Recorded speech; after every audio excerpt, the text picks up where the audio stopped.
नमस्कार, lead India news में आपका स्वागत है। महाराष्ट्र की राजनीति में एक बार फिर से भूकंप आ गया है। जनता के साथ खिलवाड़ हुआ है। एनसीपी से टूटकर अजित पवार ने बीजेपी का दामन थाम लिया और ज्वाइन करते ही उन्हें मंत्री पद भी मिल गया।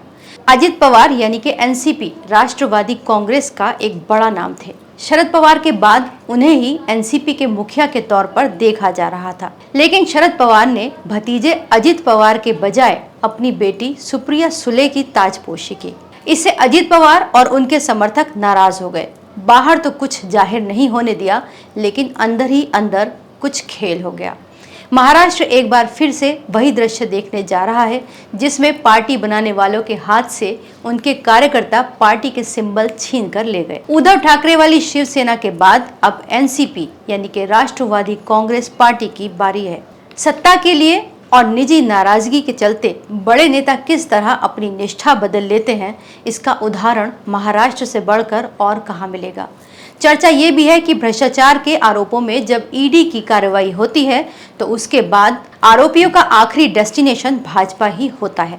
कहा यह भी जा रहा है कि जब तक दूसरे दलों के नेता बाहर होते हैं तो वो भ्रष्टाचारी होते हैं, और जब वो बीजेपी ज्वाइन कर लेते हैं तो वो सदाचारी हो जाते हैं।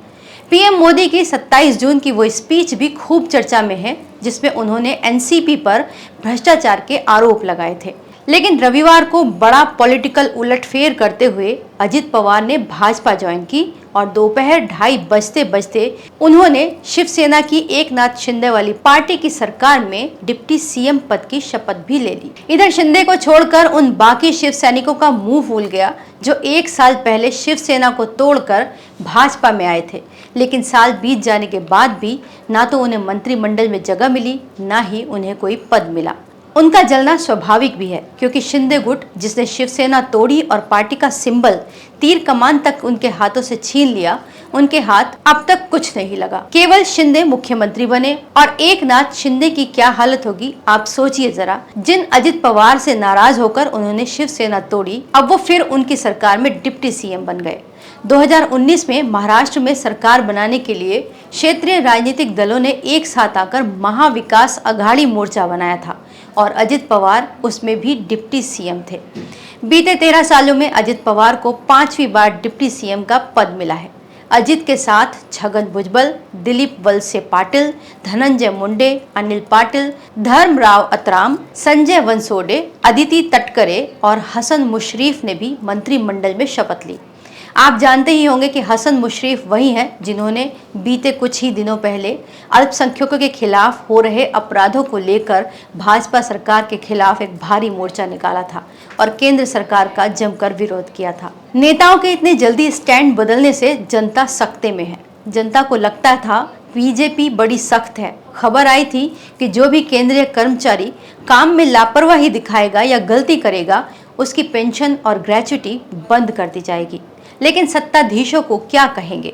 इनसे कौन सवाल पूछेगा? दल बदल कानून की धज्जियां उड़ाने वाले इन बड़े राजनीतिक दलों से कौन सवाल करेगा?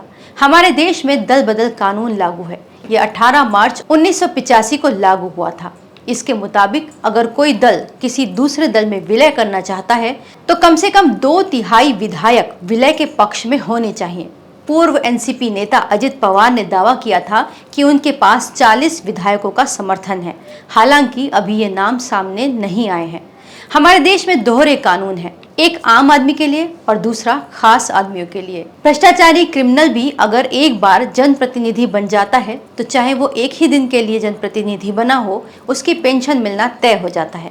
इतना ही नहीं, अगर वो 1 से ज्यादा बार भी जनप्रतिनिधि बनता है तो हर बार उसकी अलग पेंशन तय हो जाती है। विभागों में कमीशन की मलाई अलग काटी जाती है, जबकि एक सरकारी कर्मचारी जो केवल एक सूखी तनख्वाह पर निर्भर होता है और अपने फंड, ग्रेच्युटी और पेंशन से ही अपना भविष्य बुनता है, उस पर हमेशा सरकारी नियमों की तलवार लटकी रहती है।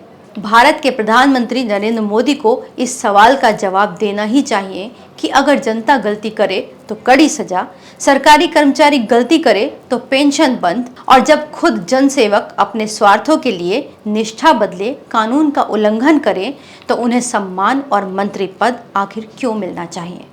इस वीडियो को लाइक करें, हमारे चैनल को सब्सक्राइब करें। हमारे वीडियो सबसे पहले देखने के लिए बेल आइकन प्रेस करना ना भूलें।